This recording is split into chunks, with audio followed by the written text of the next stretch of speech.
நாளைக்கு அல்லா மறுமையில கேட்பான், நாளைக்கு அல்லா மறுமையில விசாரிப்பான். நம்முடைய பிள்ளை மார்க்கு தொடர்பை விட்டம் துண்டிக்கக்கூடியது. நம்ம வீட்டுல எங்க குரானை பொறுத்தவரை, இஸ்லாமை பொறுத்தவரை தொழுகை என்கின்ற ஒரு மகத்துவம் இருக்கிறதல்லவா? அந்த தொழுகை என்பது ஒரு குற்றலுக்கும் ஈமானுக்குமான வித்தியாசத்தை உருவாக்கி தரக்கூடியது. தொழுகையில் தான் ஈமானை பரிபூர்ணமாக்க முடியும். தொழுகையை விட்டுவிட்டால் நாம் ஈமானை பரிபூர்ணமாக ஆக்க முடியாது. ஈமான் இல்லாதவர்களாக உபூரியத்தின் மட்டும் பெற்றுகிறோம் என்று பெருமானாரியுடைய வாக்கியம் இருக்கிறது. நம்ம வீட்டுல தொழுவாத பிள்ளைக்கு உணவு கேட்க கொடுக்கிறோம். நம்முடைய வீட்டில் சுலமாக அந்த நபர்களுக்கு தான் நம்மால் பத்தாடித்து கொடுக்கப்படுகிறது. அப்படிங்கும்போது யோசிக்க வேண்டும். நம்முடைய வீட்டுல இருக்கக்கூடிய குடும்பத்தார்களுக்கு பொறுப்புகளை மார்க்கத்தினுடைய ஒரு மிகப்பெரிய பொறுப்புகள் இருக்கிறது. அவைகளை கொண்டு தருகிற ஒரு அற்புதமான மதரசாவினுடைய இடங்களில நாம் நம்முடைய குடும்பங்களில் நம்ம செய்யக்கூடிய வேலையில் ஆளுங்கள் பொது தளங்களில மார்க்க பணிகளை மேற்கொள்கிறார்கள்.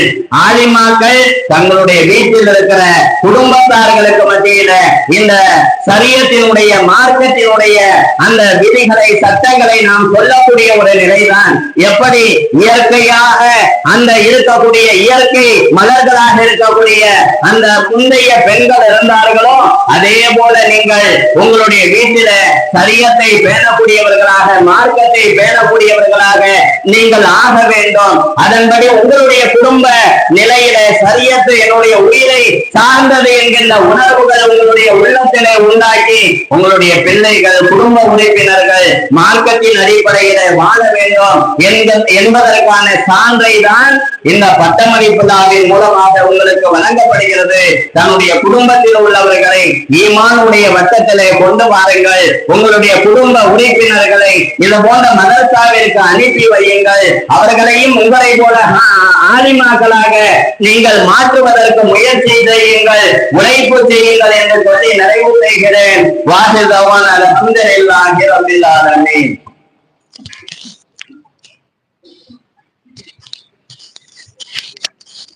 அல்ஹம்துலில்லாஹ். நமது வட்டாரத்தினுடைய ஜமாத் உலமா சபையின் பொருளாளர் அவர்கள் களப்பணிக்கு எப்பவுமே நாம் ஒரு எடுத்துக்காட்டாக சொல்லக்கூடிய ஒரு அற்புதமான ஆலிம் பெருந்தகை, மிகுந்த கவலை கொண்டவர்கள். சமீபத்தில் நடைபெறக்கூடிய எல்லா மார்க்க விஷயங்களுக்கும் உந்து சக்தியாக இருந்து ஆரம்பம் முதற்கொண்டு அந்த நிகழ்ச்சி நிறைவு பெறக்கூடிய அந்த சந்தர்ப்பம் வரையிலும் முழுமையாக வழிநடத்தி கொண்டு செல்லக்கூடிய மகத்தான ஆள் சிறியதாக இருந்தாலும் கூட அவருடைய களப்பணி மிகப்பெரிய ஆளுமை மிக்கது என்பதை நாம் இந்த நேரத்திலே சொல்லிக் கொள்கிறோம். எல்லாம் அந்த அல்லாஹ் ஜல்லஷானஹு அவர்களுக்கு இன்னமும் ஆக்கத்தையும் ஊக்கத்தையும் எல்லா வகையான பலத்தையும் அல்லாஹ் அவர்களுக்கு தந்தருவானாக என்று துஆ செய்து கொண்டு, இப்பொழுது மாசூர் பள்ளியினுடைய நீண்டகால இமாமும் நிஸ்வான் மதரசாவை நடத்தக்கூடிய அந்த விதத்தில் ஒரு முன்னோடியுமாக திகழ்ந்து கொண்டிருக்கக்கூடிய மரியாதைக்குரிய மௌலானா மௌலவி அல் ஹாஃபிஸ் ஷேக் அப்துல்லா நாஃபி அவர்கள் வாழ்த்துரை வழங்குவார்.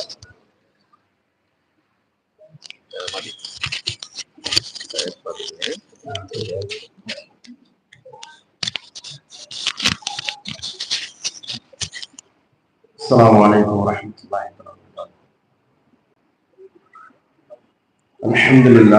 அல்ஹம்துலில்லாஹி ரப்பில் ஆலமீன் வஸ்ஸலாத்து வஸ்ஸலாமு அலா சய்யிதில் முர்ஸலீன் வ அலா ஆலிஹி வ ஸஹ்பிஹி அஜ்மாஈன்.